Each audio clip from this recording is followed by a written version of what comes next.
Okay, in this video I'm going to go over how to share documents with people and the various settings that you can select, as well as how to send that information through an email.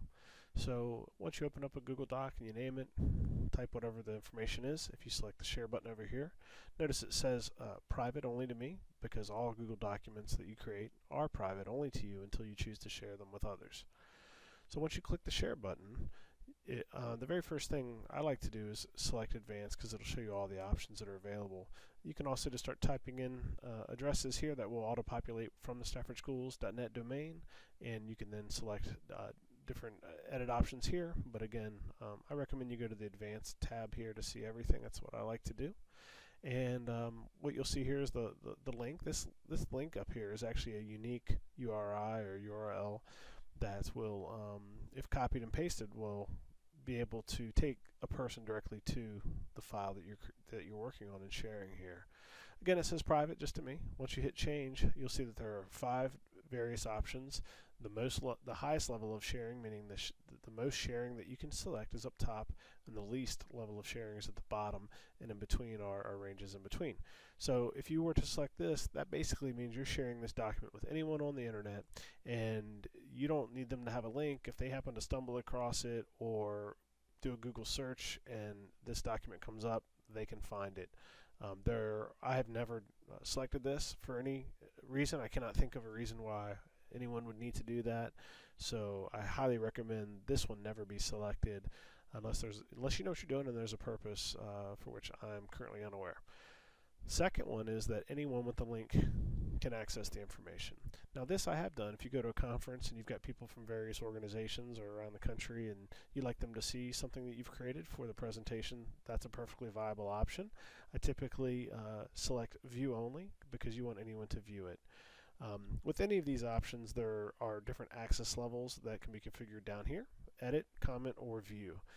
So here you're specifying what group of people and how can they find it can have access, and down here you're describing the access level of edit, comment, or view.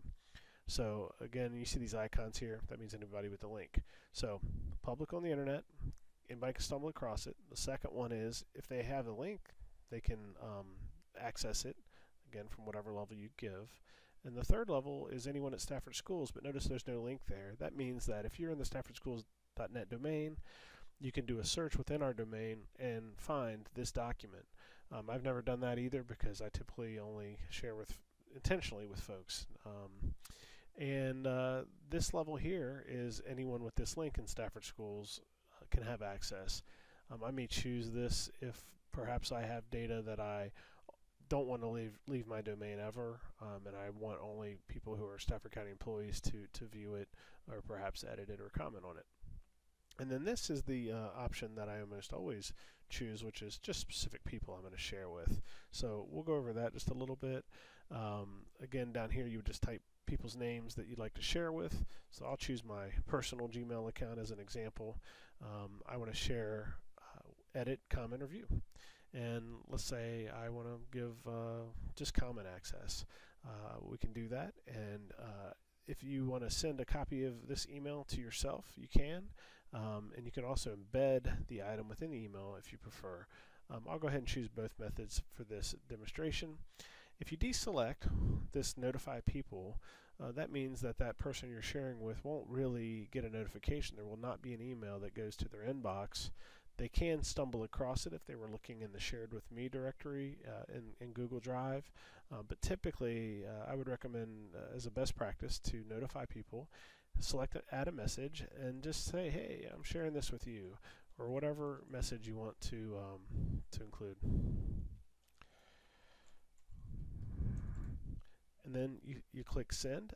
There's some other settings down here about preventing editors from changing access levels and disabling the ability to download or print, but I'm not going to cover that in this video. So let's just hit send. Then this is a nice little feature that we have configured in our domain. Please don't disregard these messages. Really read them and understand what this means.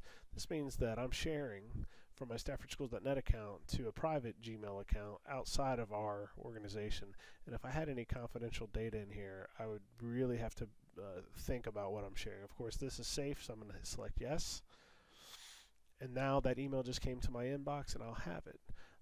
Conversely, maybe you just want to send this document by email, so you can just come up here and copy this up here, or you can go to share and get shareable link, and what that does is it copies that link into your computer's memory, so you can paste it, right? And then you could just come over to your email and send that link by email if you prefer. And I'll do let's see, there's my invitation to comment email. So I'm going to compose, and I'm going to send again to my personal email account and test, and I'll say, hey, read this file I shared with you. And then you could just paste that at the bottom if you prefer, but to me that's kind of it's a lot of string of text that's not really necessary. So another way you can do that is you can select any of the text within the email body itself, and you can select this insert link button, and it will put a link into that text area, and if I just paste it, it will appear. So when the user gets it, they won't have to get all this nonsense.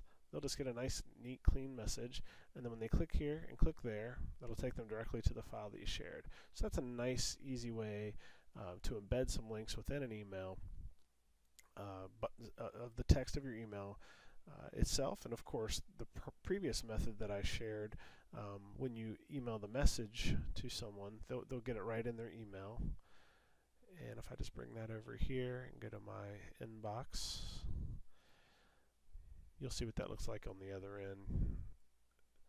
Hey, I've shared this with you. There's the link to the file. The user can then click on it and go directly there as well.